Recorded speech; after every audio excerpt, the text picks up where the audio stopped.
Certa manhã, há alguns anos, um cliente irado entrou no escritório de Julian F. Detmer, fundador da Detmer Woolen Company, que mais tarde tornou-se o maior distribuidor de lãs no ramo da alfaiataria. Esse homem devia a nós uma pequena soma em dinheiro, o Sr. Detmer explicou a mim. O cliente negou, mas sabíamos que ele estava errado. Então, o nosso departamento de crédito insistiu que ele pagasse.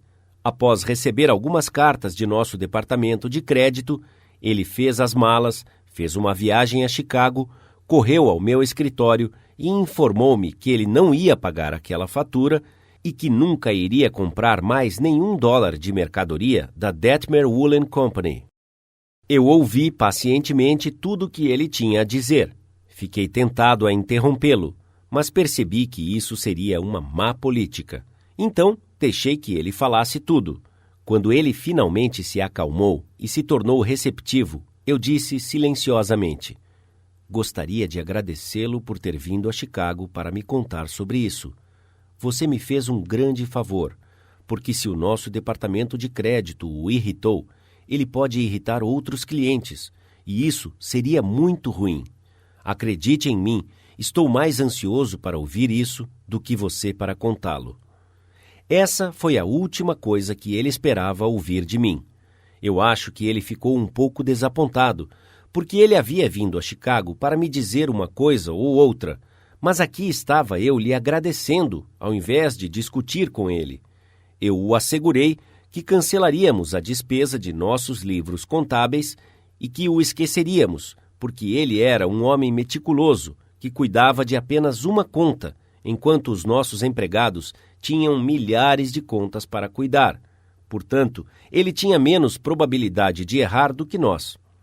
Falei-lhe que eu entendia exatamente como ele se sentia e que se eu estivesse no seu lugar, eu me sentiria exatamente como ele. Já que ele não ia mais comprar de nós, recomendei-lhe alguns fornecedores de lã. No passado, costumávamos almoçar juntos quando ele vinha a Chicago, então o convidei a almoçar comigo neste dia. Ele aceitou com certa relutância, mas quando voltamos ao escritório, ele fez um pedido maior do que jamais havia feito.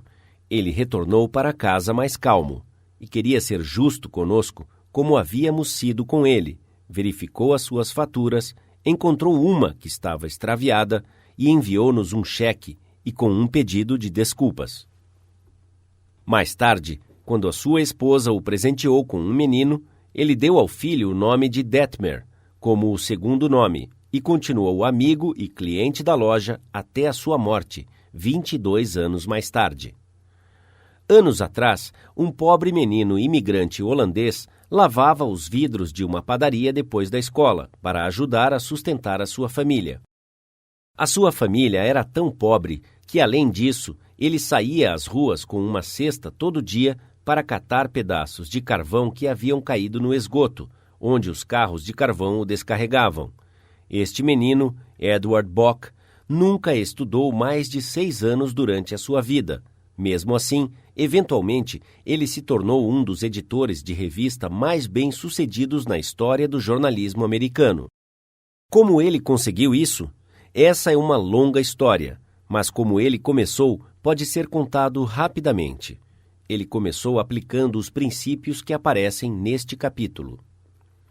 Ele saiu da escola quando tinha 13 anos e se tornou office boy para a Western Union, mas ele nunca desistiu da ideia de ter uma educação. Pelo contrário, ele começou a educar-se. Ele economizou as despesas de transporte e ficou sem almoçar, até que teve dinheiro suficiente para comprar uma enciclopédia de biografia americana. E depois fez algo inacreditável. Ele leu sobre a vida de pessoas famosas e escreveu pedindo informações adicionais sobre as suas infâncias. Ele foi um bom ouvinte. Ele pedia para pessoas famosas que falassem mais sobre si mesmas. Ele escreveu para o general James A. Garfield, que era o então candidato à presidência, e perguntou se era verdade que uma vez ele trabalhou como rebocador de barcos num canal quando menino. E Garfield respondeu. Ele escreveu ao general Grant perguntando-lhe sobre uma batalha específica, e Grant desenhou um mapa para ele e convidou este menino de 14 anos para jantar e passar a noite conversando com ele. Logo, o mensageiro do Western Union estava se correspondendo com muitas pessoas famosas da nação: Ralph Waldo Emerson, Oliver Wendell Holmes, Longfellow, a senhora Abraham Lincoln, Louisa May Alcott, General Sherman e Jefferson Davis. Ele não apenas se correspondia com estas pessoas distintas, mas assim que ele tirava férias, ele visitava muitas delas como convidado em suas casas. Esta experiência lhe deu uma confiança inestimável. Eles, homens e mulheres, o moldaram em uma visão e ambição que deram forma à sua vida.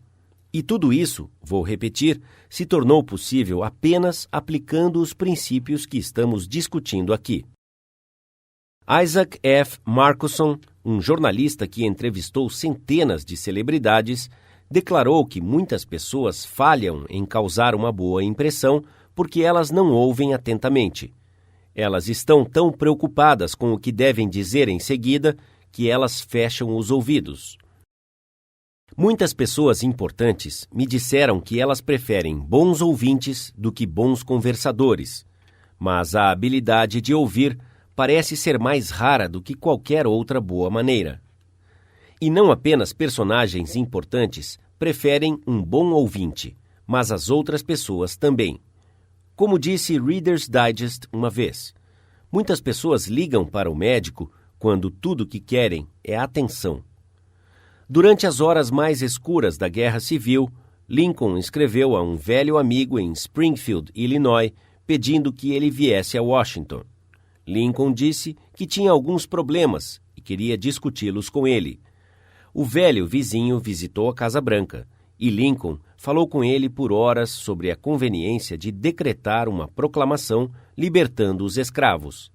Lincoln passou por todos os argumentos a favor e contra da tal proclamação e depois leu cartas e artigos de jornal, alguns denunciando-o por não libertar os escravos e outros denunciando-o por medo de libertá-los.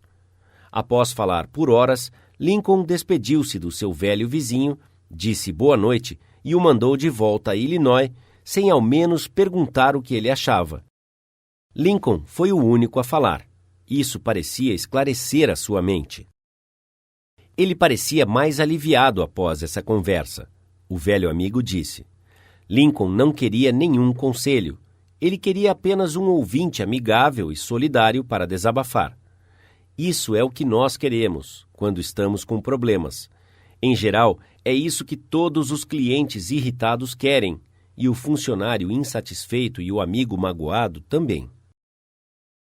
Um dos maiores ouvintes dos tempos modernos foi Sigmund Freud. Um homem que encontrou Freud descreveu a sua maneira de ouvir. Foi tão marcante que jamais vou esquecê-lo. Ele tinha uma qualidade que jamais vi em outro homem. Eu nunca vi tanta atenção concentrada. Não havia nada daquele olhar agudo que penetra a alma. Os seus olhos eram meigos e suaves.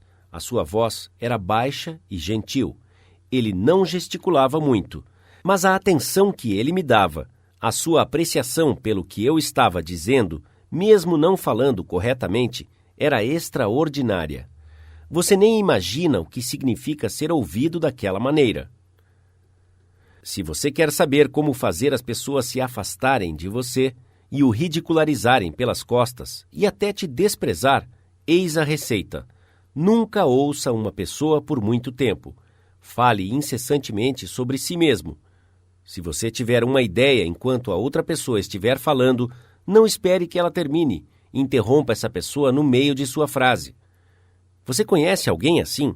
Eu conheço, infelizmente. E a parte surpreendente disso é que algumas dessas pessoas são proeminentes.